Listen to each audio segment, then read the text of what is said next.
Si Boozy n'avait pas posé la règle pas de couple local, aurais-tu tenté ta chance avec quelqu'un? Où en es-tu dans ta vie amoureuse maintenant? À quand la vidéo transformation physique? Quel est ton body count, Fabien Laurent? Les amis, vous connaissez le concept, tous les ans je fais une fois en question, une FAQ. C'est une vidéo où vous pouvez me poser toutes vos petites questions et comme ça, vous me foutez la paix le reste de l'année avec vos questions indiscrètes. On commence tranquille avec une question qui revient très régulièrement. Es-tu en couple? Alors, c'est vraiment la grande question. Non, je ne suis pas en couple les amis. Je suis célibataire et très heureux d'être tranquille. Comptes-tu continuer au local? Alors ça, j'avoue, c'est une de mes grosses questions dernièrement d'ailleurs. Est-ce que oui ou non, je reste au local? Ce qui me fait poser un peu la question, c'est que au local, il faut savoir qu'on paye tous un loyer et c'est un de mes plus gros frais mensuels. Me soulager du local me ferait le plus grand bien financièrement et pourrait m'aider à réaliser d'autres projets ou au moins financer ceux que j'ai déjà en tête plus facilement, plus rapidement. Mais j'ai pas non plus envie de quitter le local dans le sens le collectif, l'humain, je parle. Même si je reste en contact avec les autres, je viens de temps en temps, etc. Naturellement, on va prendre un peu nos distances et être amené potentiellement à plus forcément échanger ou se voir régulièrement. C'est plus le côté humain qui me dérange un petit peu, sinon à rendre le studio et juste pouvoir profiter de l'open space. Parce que c'est vrai que le studio, mine de rien, j'utilise pas tellement. Mais pour l'instant, je suis encore là, très heureux et on verra par la suite. Des futurs gros projets, alors ça vraiment, ça c'est une des questions qui revient le plus en fait. Vous êtes très préoccupé par les gros projets des créateurs de contenu. J'ai même vu une question, c'était comptes-tu faire des gros projets comme Michou? Bon bah là, alors j'ai plein de projets en tête. C'est mon gros point faible, je dirais, de cette dernière année, même dernière année et demie, ça entame aussi l'année d'avant. J'ai plein de projets en tête. Comme je suis quelqu'un, genre je suis fan de qualité en fait. J'adore les belles caméras, les belles couleurs, les beaux plans, j'adore les très beaux projets. Bah le problème c'est que ça se finance. En tant que petit créateur, parce que moi je me vois encore comme petit créateur, c'est très compliqué d'aller financer des grosses vidéos, sachant que ça se trouve les répercussions, enfin les chiffres après, ça ne va pas du tout rattraper le reste. Mais pour le moment avec mes revenus, c'est impossible de financer des projets tels que j'aimerais les voir. Je dis gros point faible de cette dernière année et même un petit peu de l'année d'avant parce que je me bride à ok bah je peux pas le faire, fin. Alors que je pourrais peut-être plus le faire à ma sauce ou avec moins de moyens. C'est vrai qu'on a quand même plein de caméras, on a la chance d'avoir plein de créateurs locaux, on utilise plein de cams, plein de matériel, des micros, c'est surtout la main d'œuvre au final qui coûte cher dans le milieu. C'est vrai que ça coûte plutôt cher. Il faudrait trouver des solutions quoi. Comment sont tes rapports avec ta famille? Eh ben écoutez, j'ai de très bons rapports avec ma famille. Je pense que je suis comme malheureusement plein de créateurs, je prends pas assez de nouvelles. Je suis trop dans ma bulle. Et encore un petit peu moins dernièrement, mais vraiment je suis dans ma bulle quoi. J'adore quand je les vois, super moment et tout. Mais c'est vrai que je pense pas envoyer le message, je pense pas envoyer un message dans la conversation de famille, je pense pas même me regarder. Je suis quelqu'un avec la tête en l'air, la tête ailleurs, tout le monde le sait. Et voilà quoi. Mais je les aime fort. Ça c'est... C'est déjà top. Tu as fait quoi comme étude? J'ai fait un bac électrotechnique que j'ai loupé avec brio. Faut m'excuser les amis, je fais partie de ces gens qui se sont sacrifiés. J'ai sacrifié ma scolarité pour faire rire les autres camarades qui eux l'ont eu. Mais grâce à moi, combien d'élèves ont passé une excellente scolarité? Le rendement? Hein? Bon, c'est moi à la fin qui est un peu dans la sauce, mais bon, ça m'a fait plaisir. Comment te sens-tu dans ta vie actuelle? Oh la question, terrible, terrible dans le sens où, comme je disais un petit peu avant, la dernière année très compliquée, très perdu avec le côté pro. Est-ce que j'aime bien? Est-ce qu'en fait j'aime plus? Ma vie perso, les gars, faut savoir que j'en ai pas. Voilà, à chaque fois que j'essaie d'avoir une vie perso, c'est terrible. C'est vraiment terrible. Le problème est que l'on vit énormément pour notre travail. Je dirais, je vis à 90% pour mon taf. Quand le taf, ça va pas trop, bah le reste, en fait, il y en a pas. Donc bah juste, je vais pas bien quoi. J'essaie de sortir un peu de ce truc-là, même si c'est très compliqué. Faut juste comprendre que même si tu fais des projets et qu'ils fonctionnent pas comme tu veux, bah ça sert à rien de se lamenter pendant une semaine, 2 semaines, un mois. Ça va revenir à la même chose et il faut vite passer à autre chose et enchaîner sur la suite. C'est vrai que j'aurais un côté perso plus présent. Peut-être que ça y ferait, mais malheureusement c'est pas le cas. Bah côté potes, mes meilleurs potes sont un peu dispatchés dans toute la France. J'en ai à Bourges, là où j'habitais avant, j'en ai à Bordeaux, j'en ai à Clermont-Ferrand. Un petit peu compliqué d'en voir au moins un. Très dur, juste un, c'est très dur. Donc les voir tous en même temps, je vous en parle même pas. Et niveau amour, de toute façon, j'ai abandonné. J'ai livré le lobby. Je suis parti du lobby célibataire. Je me dis, Fab, t'es très bien tout seul. T'as plein d'objectifs, des objectifs à atteindre, que ça soit pro ou perso. D'ailleurs, j'en ai repris perso il y a pas très longtemps. Et ça me fait le plus grand des biens. Je me focus sur moi-même et let's go. Mais je vais bien, hein. Non, parce qu'on pourrait croire que je vais me jeter par la fenêtre, mais tout va bien. Je suis quand même très content et reconnaissant de là où j'en suis, de ce que je fais dans ma vie, etc. Ça on n'oublie pas. Raconte-nous une journée type. Je me lève, pas de réveil, ça c'est le luxe. Malheureusement, je me suis habitué à me lever très tôt depuis le collège et j'ai toujours gardé cette habitude, donc me réveiller après 8 h ça n'existe pas. Je me réveille généralement vers 7 h 30. Je regarde mon téléphone, j'ai reçu des petits mails et tout. Je reçois pas de mails dans la nuit, je sais pas pourquoi je fais ça. J'ouvre ma fenêtre pour aérer, je bloque la porte avec le petit... C'est peut-être trop précis. Je vais peut-être faire plus global. Café, petit déj, s'il y en a un. Petite douche si j'ai pas pris le soir. D'ailleurs, vous êtes team matin ou soir pour la douche? Il y a vraiment des groupes très très différents. Moi, je suis un peu des deux. Je fais plaisir à tout le monde. Si j'ai des petits trucs administratifs et tout pas très compliqués ou des petits trucs chill à faire, je les fais chez moi, ça arrive. Sinon, je vais directement au local. Une fois que tout le monde arrive, on se fait un petit tour au magasin à côté pour aller chercher à manger tous ensemble. On mange ensemble dans la cuisine, tranquillou. Ensemble, mais pas trop. Ils mangent tous à la table. Moi, je mange au bar. J'aime bien manger au bar en hauteur. Vous aussi, vous préférez manger en hauteur? Je me pose des questions tout seul dans ma FAQ. Ensuite, souvent, c'est montage ou tournage ou stream ou pareil, paperasse, voilà, plein de trucs comme ça, quoi. Point très important aussi, et pas négligeable. Comme on gère notre temps, on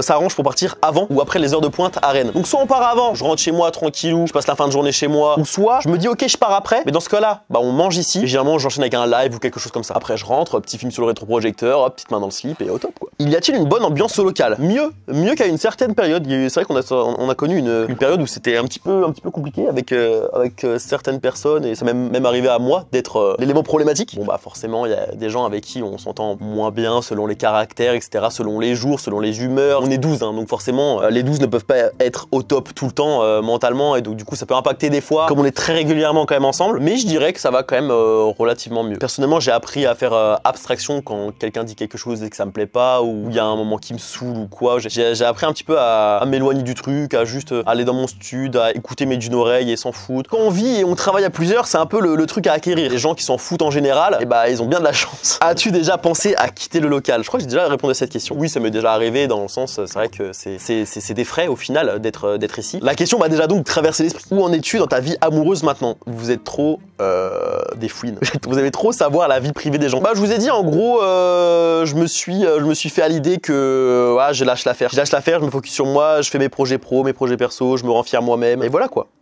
Chill. Que voulais-tu faire comme métier? J'ai eu plein de métiers, je crois, que je voulais faire quand j'étais petit. Conducteur d'engin, les grues, les pelles et tout. Bah ouais, truc de fou. Menuisier, je kiffais. L'odeur du bois quand tu travailles le bois. Oh non, ça c'est incroyable. Ensuite, je me suis retrouvé dans un truc d'électricité. Bon bah, je vais faire ça. Ensuite, je suis passé par la case monteur. Maintenant, créateur de contenu, c'est une casquette que j'aime bien et que j'ai envie de développer, de travailler de plus en plus.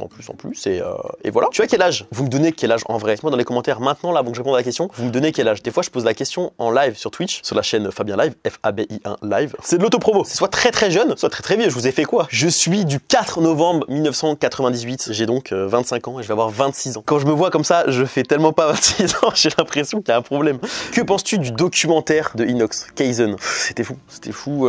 Surtout, on a eu l'expérience cinéma. Merci Inox de nous avoir invités au Grand Rex pour l'avant-première. C'était incroyable. On a pu rencontrer en plus plein d'autres créateurs. Ça, c'était trop cool. Le documentaire avec l'expérience ciné, le combiné était incroyable. J'étais choqué de tellement de choses audiovisuelles, que ça soit humainement dans le doc, la façon dont ça a été monté, tourné, soit étalonné, le sound design, la composition musicale pour Kaizen, c'était juste fou. De toute façon, il le sait, c'était fou. Si Boozy n'avait pas posé la règle, pas de couple local, aurais-tu tenté ta chance avec quelqu'un? Je réfléchis, non.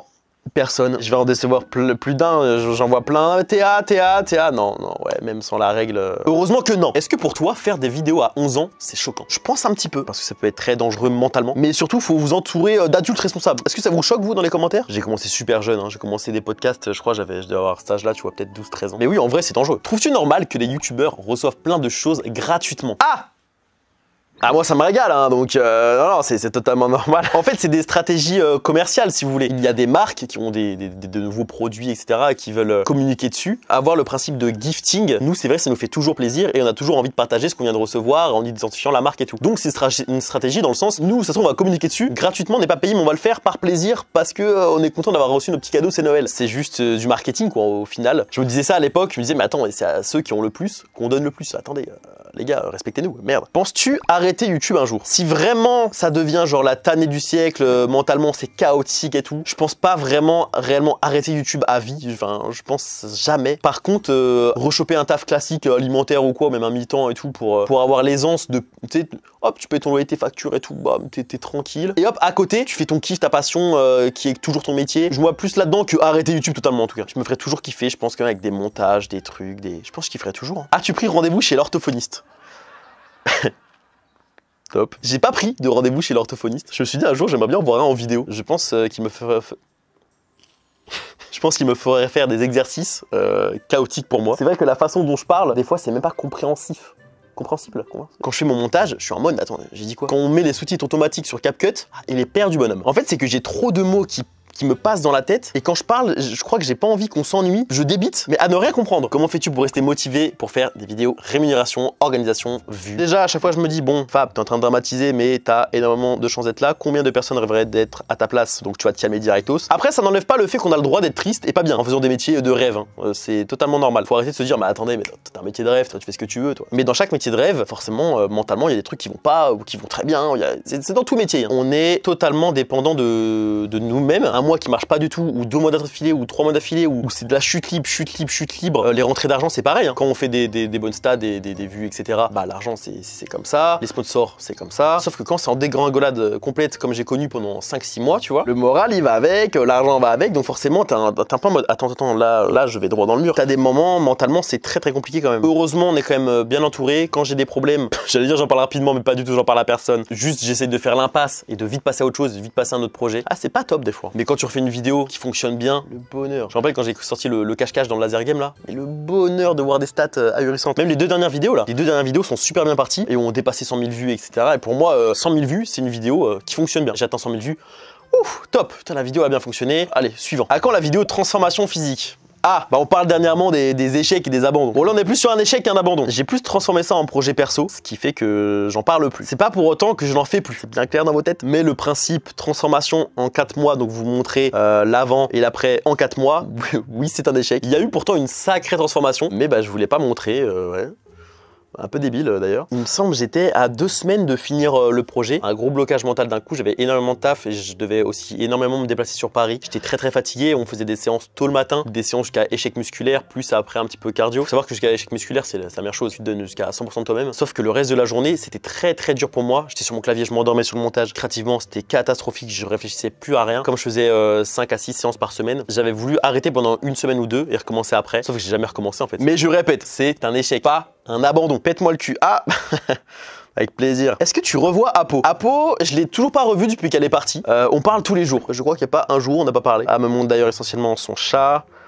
Ah, le chat, encore le chat. Mais on adore Ulysse. Très mignon ce petit truc gris là. Et le retour des cops ne devrait plus vraiment tarder. Apo est actuellement en voyage aux États-Unis. D'ailleurs, elle va vous sortir plusieurs vlogs, donc n'hésitez pas à aller check. Et après, je vais tout faire pour aller là-haut, pour pouvoir tourner 2-3 vidéos et profiter de revoir Apo également, quoi. Parce qu'on est quand même plus amis que collègues youtubeurs. C'est bien une personne où c'est le cas, c'est bien Apolline. Est-ce que tu arrives à gérer ta vie perso et vie pro? Non. Toujours dans ta routine sport ou abandon du projet? Ça s'emboîte super bien ces questions-là. On le répète, c'est un échec, pas un abandon. Je me suis mis au running le jour où on a vu Roro, Desinachevé, Genzo et Vince courir le marathon de Paris. Je suis revenu, je me suis dit, attendez, il y a des mecs qui ont des physiques catastrophiques, ils arrivent à faire le marathon de Paris 42 bornes et moi j'arrive pas à aligner 2 km sur du plat. Du coup j'ai commencé à m'entraîner, voilà, des semaines, jusqu'à ce qu'on fasse le 10 km des Jeux Olympiques de Paris. En gros il y avait le marathon sur le circuit des Jeux Olympiques de Paris 2024 et il y avait aussi un 10 km.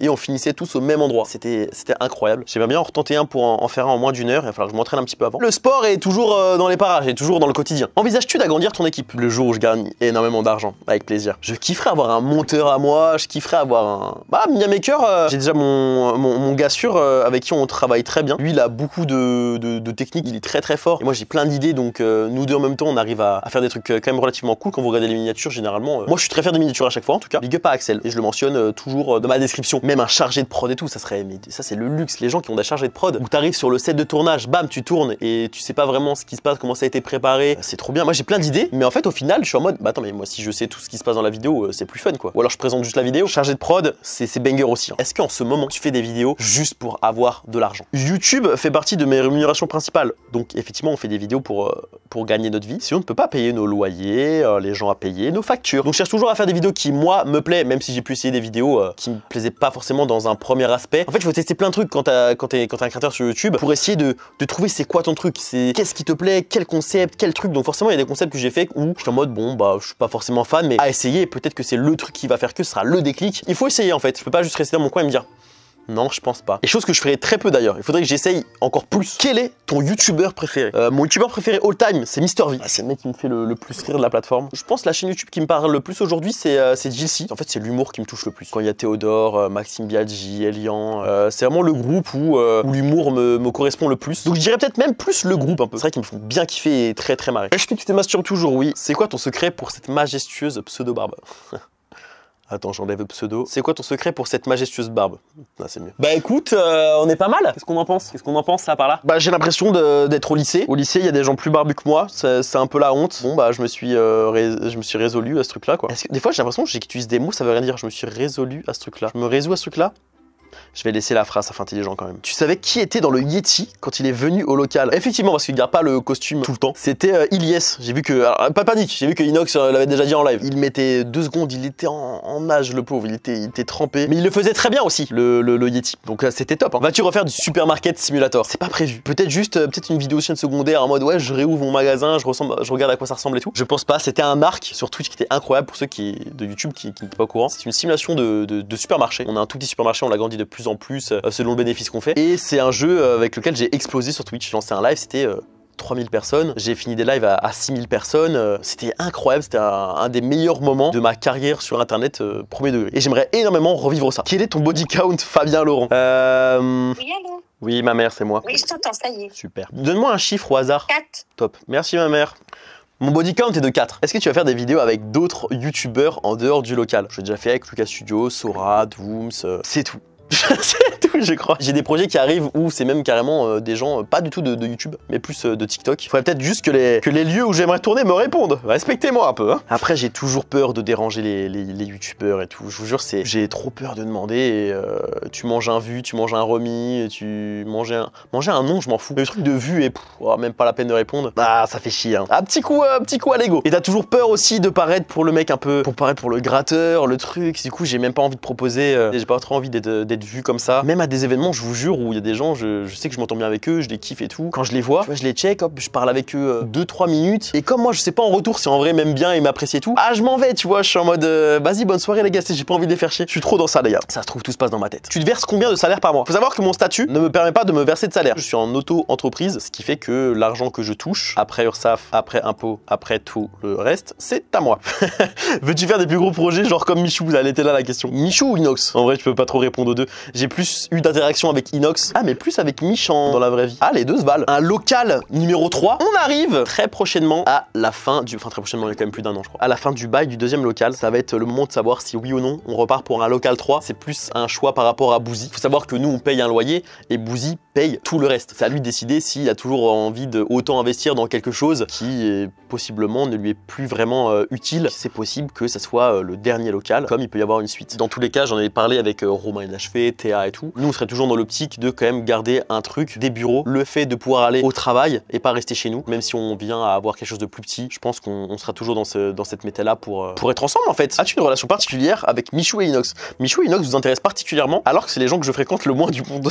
Non, pas forcément, je ne parle pas avec eux quotidiennement. Quand je les vois de temps en temps, c'est toujours un plaisir, ils sont toujours super sympas et on se marre bien. Inox un petit peu plus, Inox va plus facilement répondre par DM, que ce soit n'importe quoi, juste un react à une story ou une question ou juste un petit message classique, juste une relation de connaissance qui se passe bien quoi. As-tu d'autres projets que le local? Un truc que je kifferais, c'est d'acheter un appartement ou un studio, le refaire en vidéo, vous montrer parce que moi j'adore ça, j'adore les travaux et tout, et le louer et en faire plein, tu vois. Voilà, je kifferais de fou. Des projets de one man show, série ou cinéma. Je ne pense pas avoir les compétences pour tenir dans une série ou au cinéma, même si j'aimerais beaucoup. Je sais qu'avec Bouzy on aimerait bien faire du théâtre d'impro. Projet de one man show, c'est un truc que j'aimerais trop faire, mais je sais que écrire c'est tellement dur, même un 5 minutes avec la complexité du truc, savoir de quoi parler, de machin, je suis un peu réticent au truc. Je me suis jamais projeté là-dedans. J'assimile beaucoup le one man show au fait que quand on tourne une vidéo avec des gens qu'on ne connaît pas, on les fait facilement rire. Et quand tu fais rire quelqu'un, mais ça c'est ma dose de dopamine les gars, quand tu fais rire quelqu'un, mais c'est tellement kiffant. On a tourné une vidéo il y a pas très longtemps sur la chaîne de Chris, il y avait un public. Et le fait de pouvoir faire rire les gens, c'est tellement incroyable. Même quand tu fais une vidéo où il y a une prod et que t'entends les gens rigoler, c'est incroyable. Il y aura-t-il des vidéos de groupe avec le local comme avant prochainement? C'est très dur. Aujourd'hui c'est très dur de faire des vidéos tous ensemble. Tout le monde qui est un peu éparpillé à droite à gauche. Très compliqué, mais on kiffe toujours autant faire des vidéos tous ensemble. Même si je pense que je kiffe quand même un peu moins qu'avant. Bah, dans le sens où on se raccroche à une des questions précédentes. Comme on se connaît très bien, j'arrive plus à les faire autant rire qu'avant. Je sais pas si vous voyez ce que je veux dire, je crois que c'est un problème d'ego encore une fois. Et du coup j'ai l'impression d'être moins pertinent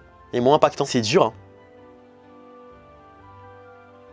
Dernière question, envisages-tu de prendre un studio solo? S'il n'y aura pas de local 3, dans tous les cas, je pense qu'avec certains créateurs d'ici, on prendrait quand même des petits bureaux, au moins pour pouvoir faire soit un studio, soit des pièces pour pouvoir travailler administrativement, montage. Je pense qu'il y aura toujours quelque chose. Je changerai d'appart pour avoir encore une pièce en plus et faire un studio dedans. Je m'arrangerai toujours pour faire quelque chose, les amis, ne vous inquiétez pas. Je pense que vous inquiétez pas en vrai. C'est la fin de la FAQ, on se retrouvera maintenant dans un an pour me reposer tout un tas de questions indiscrètes. N'hésitez pas à vous abonner à la chaîne, les amis, c'est le plus gros soutien que vous pouvez apporter gratuitement. Le petit like pour l'algo, ça fait plaisir. Si vous avez une question qui n'a pas été répondue sur cette vidéo, n'hésitez pas à la poser en commentaire. Comme ça, la prochaine FAQ, je pourrais peut-être revenir dessus ou peut-être directement vous répondre en commentaire. Voilà, je vous fais des gros bisous, passez une excellente fin de journée. Vous êtes les boss, je vous aime. Et voilà.